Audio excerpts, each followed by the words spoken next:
We are right in the middle of one of the greatest reunion stories ever told. Joseph, who was sold into slavery by his own brothers, has risen to become the prime minister of Egypt, basically the second most powerful man on the planet. He's just revealed his identity to his brothers, brought his elderly father down to Egypt, and everyone has had a massive, tearful hug. But now, it's Monday morning, and it's time for business. Joseph has to introduce his immigrant family to his boss, Pharaoh. Here is how Genesis 47 unfolds, step by step. Joseph goes to Pharaoh and basically says, "Hey, my dad and brothers made it. They brought all their flocks and herds, and they're hanging out in the region of Goshen." Then, Joseph takes 5 of his brothers and presents them to Pharaoh. Now, Pharaoh asks them the ultimate icebreaker question: what do you guys do for a living? The brothers answer exactly how Joseph coached them to. We are shepherds, just like our ancestors. The famine is brutal back in Canaan, so we're hoping we can crash in Goshen for a while. Pharaoh looks at Joseph and essentially says, "Your family is welcome here. Give them the absolute best real estate in Goshen. Oh, and by the way, if any of your brothers are exceptionally good at their jobs, put them in charge of my personal livestock." Earlier in Genesis, we learned that Egyptians actually despised shepherds. It was a cultural taboo for them. So Joseph asking for Goshen was a stroke of genius. Goshen was the most fertile land in Egypt, perfect for livestock, but it was also geographically separated from the main Egyptian populace. God used a cultural prejudice to give the Israelites their own VIP, gated community where they could thrive and multiply without losing their identity. Next, Joseph brings his father, Jacob, also called Israel, to meet Pharaoh. This is a scene straight out of a movie. You have Pharaoh, the absolute monarch of the ancient world, dripping in gold and power, and walking toward him is Jacob, a 130-year-old, weather-beaten, limping patriarch of a nomadic family. What does Jacob do the second he walks in? He blesses Pharaoh. In ancient times, the lesser person is always blessed by the greater person. Jacob might look like a refugee, but he knows exactly who he is, a representative of the Most High God. And Pharaoh, to his credit, receives it. Pharaoh, probably amazed that this guy is still walking, asks, "How old are you?" Jacob's response is brutally honest. "I'm 130 years old. My years have been few and difficult, and I haven't lived nearly as long as my ancestors." Let's be real, Jacob isn't throwing a pity party, he's just telling the truth.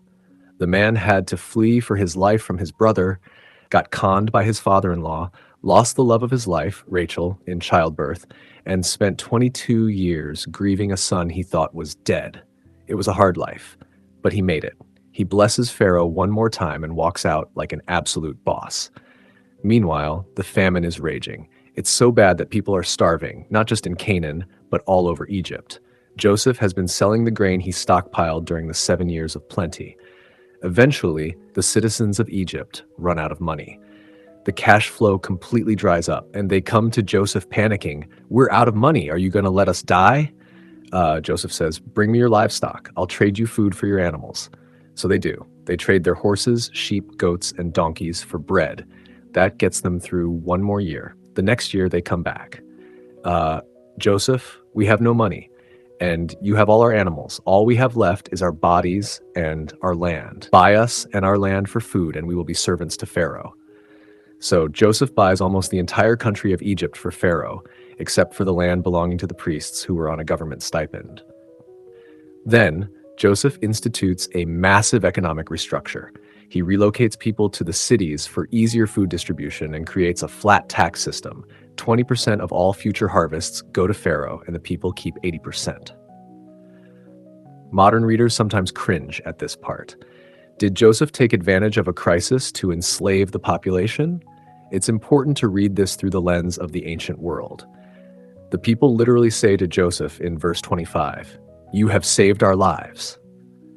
In a time when a famine of this magnitude meant guaranteed mass starvation, Joseph provided a system that kept them alive, gave them seed to plant for the future, and let them keep 80% of their income. They were profoundly grateful. While the rest of the world is selling everything just to survive, the Israelites are chilling in Goshen, acquiring property and multiplying like crazy. This is a direct fulfillment of God's promise to make them a great nation. Fast forward 17 years. Jacob is now 147 years old, and he knows his time is up. He calls for Joseph and asks him to do something very specific. He says, "If you love me, put your hand under my thigh and swear to me."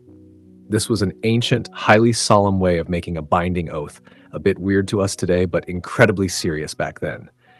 Jacob's dying wish is this: "Do not bury me in Egypt. When I rest with my fathers, carry me out of Egypt and bury me where they are buried."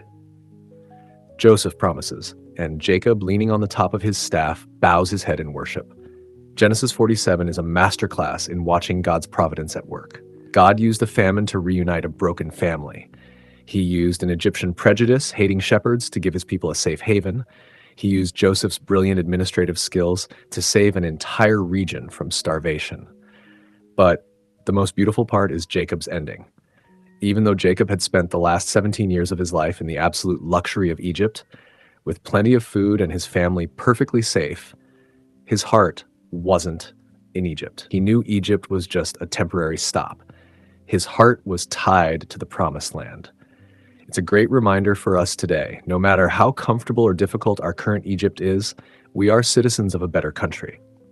Like Jacob, we can enjoy the blessings God gives us here, but our ultimate hope is always anchored in the promises He has for our future.